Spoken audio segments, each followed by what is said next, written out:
playing together next year because LeBron will be a free agent.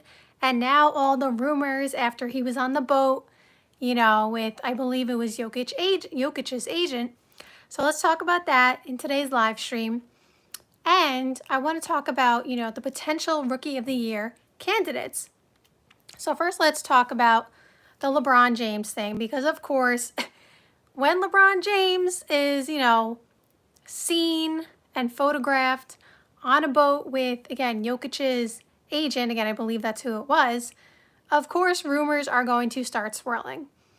Now, I'm here to say, right off the bat, I don't believe, I'm sorry, I'm not trying to burst people's bubbles, but I do not believe LeBron is going to Denver next year and going to play with Jokic.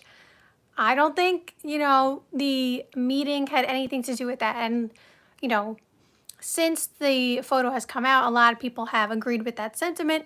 But I'm just saying, my personal opinion, I really don't think it had anything to do with that.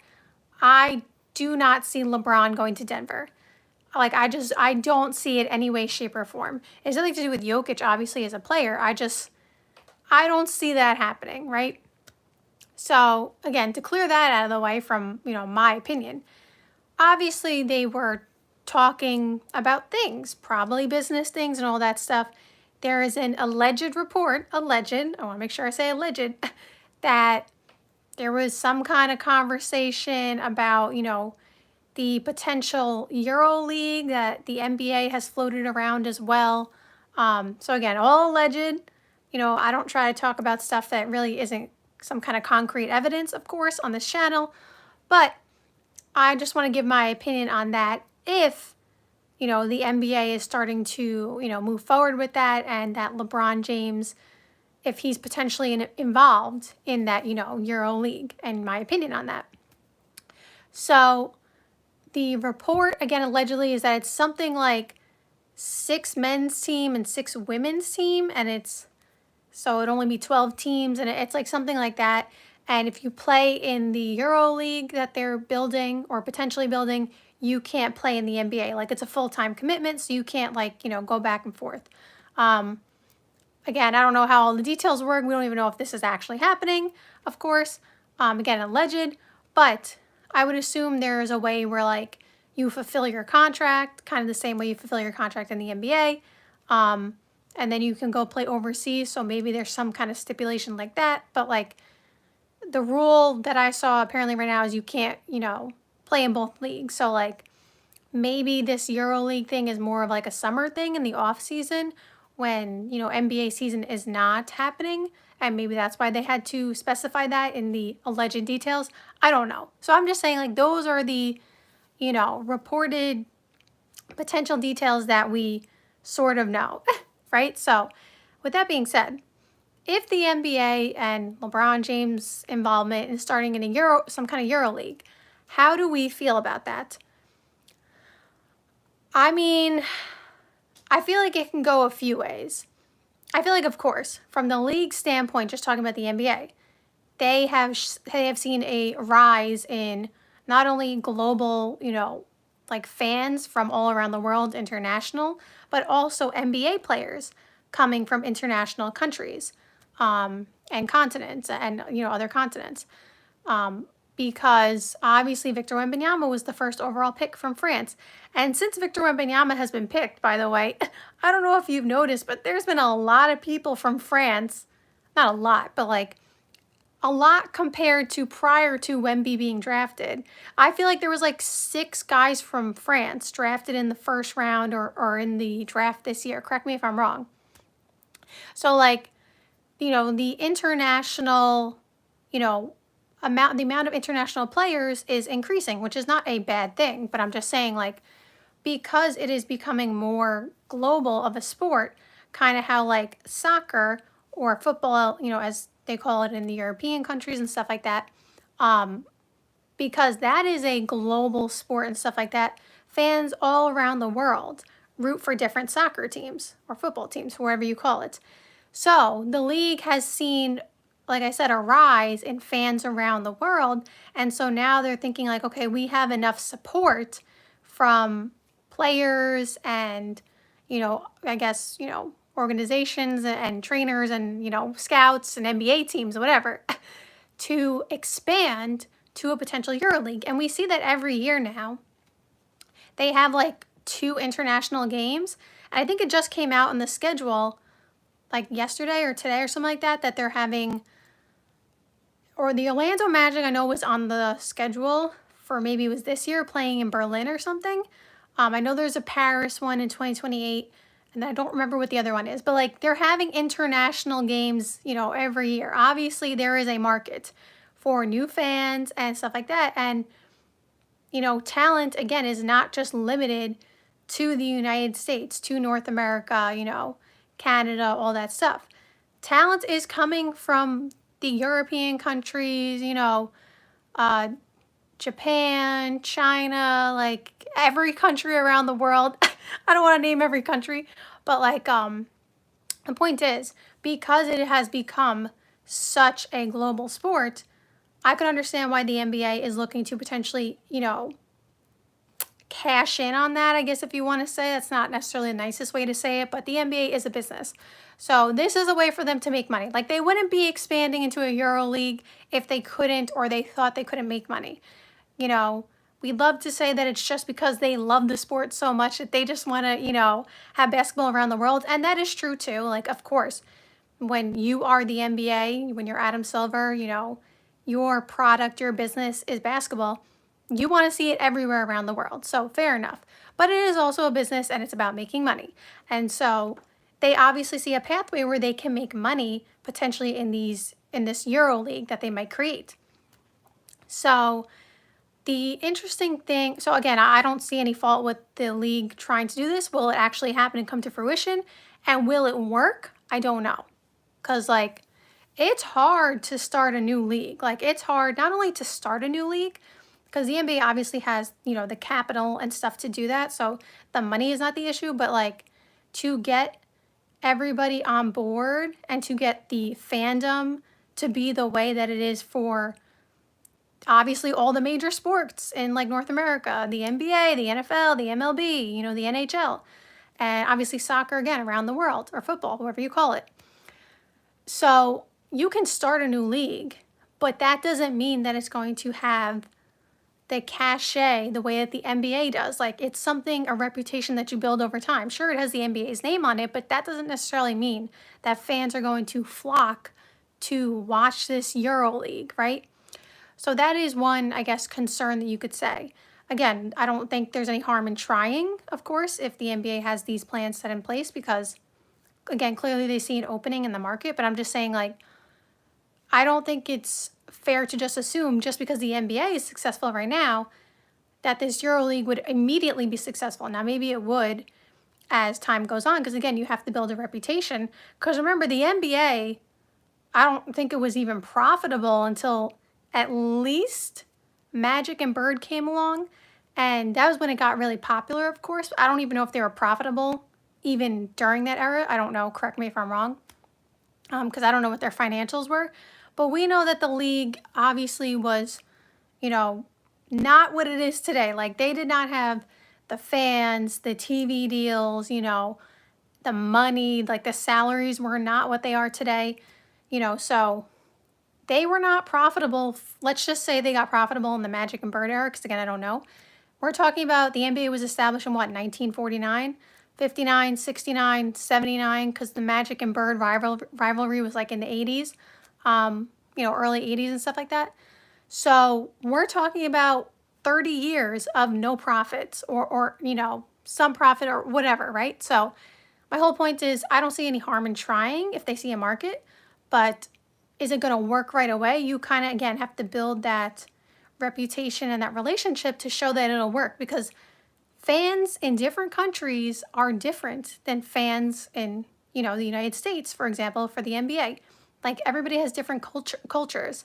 So the same way that someone will react in the NBA is not necessarily the same way that they would react in other cultures. Like, the setup of the arena, like the way that you design certain fan outreach programs. Like, I'm just saying, like, it's all different in different countries.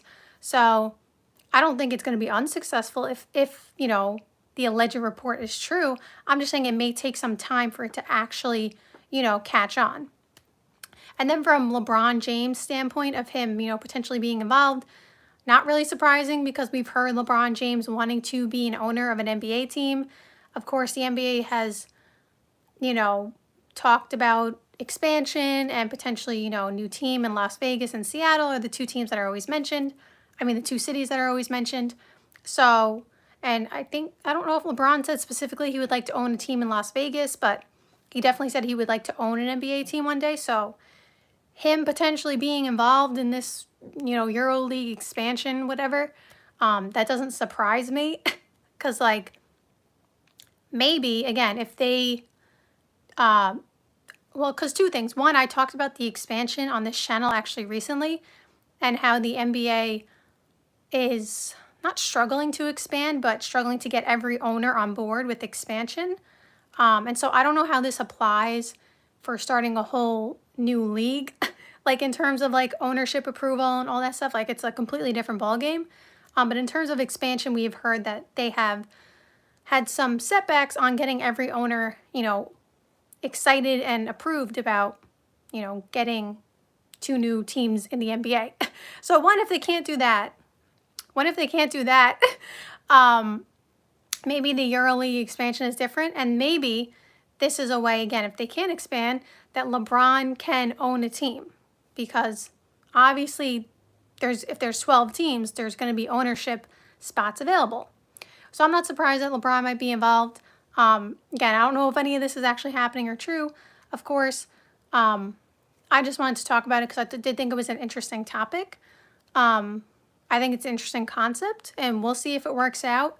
I'm sure that the current, basketball leagues in Europe and stuff like that would not be happy about the NBA expanding and starting their own league, internationally, because of course that's going to take away from their talent, their opportunities, potentially their sponsors, their ability to expand themselves. So I'm sure the international leagues, international to the U.S., of course, because we're in the U.S., or at least I am. Shout out to anybody who's watching internationally. Shout out to you. But I live in the United States, so internationally, to the United States, I'm sure those leagues, are not or may not be that excited about it. But let's say I do think it's an interesting idea. So let's talk about Rookie of the Year. So obviously, or not obviously, but I would think that the favorite for Rookie of the Year is going to be Cooper Flag, because not only is he the #1 overall pick, but he's being deemed, a generational talent. He's going to the Dallas Mavericks, where the team is supposed to be pretty good, based on the talent they already have on the roster. Kyrie Irving is out for at least the first half of the season. I already discussed how Kyrie might not even come back this season. He is going to take his time and figure out, the best way to recover and heal, because he doesn't want to jeopardize, any of his basketball future. So Cooper Flag is obviously probably the Rookie of the Year odds maker's favorite. And that's not to say they're not wrong about that, because I think if Kyrie was there, I wouldn't necessarily agree that Cooper Flag would be the #1 Rookie of the Year favorite, just because, although of course the Mavericks would want to develop him and he would get, enough touches. But again, there's only so much ball to go around. And if they're also, as I said on the channel, Nico Harrison's talking about they're trying to contend right now, right? Defense wins championships, the famous line, right? So if that's true, if they're trying to contend now and Kyrie was healthy, you're going to want to put the ball in Kyrie's hands. And you're going to want to give the ball to Anthony Davis, players who have demonstrated that they have won at the highest level. And so in order to get wins, it's not to say that Cooper Flag couldn't affect winning and impact winning and help them get some wins, but when you're a rookie, it doesn't matter who you are, you still have to figure things out, and you're going to make some mistakes, which is not bad, but it's kind of are we trying to win or are we trying to develop the young guy? And so I think they're, in a spot where they're trying to do both at the same time. But I'm just saying, if Kyrie was there, I feel like it'd be hard for Cooper to get enough shots up and just kind of like showcase himself as much because, again, you're going to want it in Kyrie and Anthony Davis's hands at times. You still got Klay Thompson and other players. So without Kyrie there, I do think he definitely is a viable option for Rookie of the Year. Now, if you watch this page, you know before the draft even happened, my pick for the best player in the draft outside of Cooper Flag, because he wasn't a category of his own, meaning like people were putting him in the generational talent category. So like I just put him aside because I don't know what he's going to end up being. So him aside, because if he ends up being a generational talent, then, you know, that's awesome. So him aside, because it's just like a tricky situation to determine what we think Cooper Flag will be. I said the best player in the draft will be VJ Edgecombe. I said before the draft happened, I said, if you haven't watched him, first of all, the athleticism is crazy, off the charts. And his defensive ability, like his defensive instincts and all that stuff, really, really good. Like the one thing, oh, sorry, Nico Harrison comes back, comes back in this live stream like 2 minutes later. Hey, he said defense wins championships. Well, VJ Edgecombe's got the defense. So, obviously that is something that I feel like is important because I feel like I'm not in the NBA. I don't know. I don't play professionally, but I would think teaching someone how to fix their jumper and have a, you know, better percentage on their jump shots and their three-point shot is easier than teaching someone how to have the defensive instincts and, you know, maybe the lateral quickness to play defense and to be able to not get your hands caught in the cookie jar, so to speak. You know, you put your hands down on James Harden's arm, he's swiping up and he's getting a foul on you, right? So I don't know if that's necessarily true, but I feel like it's easier to teach someone or help them correct some of their mechanics, you know, rather than some of the defense things, which some defense is tangible things, you know, about moving your feet and stuff like that, but some of it is intangible, you know, the IQ and just being able to just, I don't know how to, just like lock in on defense. So I don't know if that is actually true statistically. But if that is true, that's why I say VJ Edgecombe, like, and he could still score and stuff like that. Like he has an offensive skill set. I'm just saying, like, if I had to pick between the two, I would think it might be slightly easier to develop someone's, you know, jump shot than teach them to be an elite defender. Maybe that's not true. I don't know. So I say all that to say, I still think VJ Edgecombe is going to be one of the best players in the draft, if not the best player in the draft. Again, Cooper Flag aside.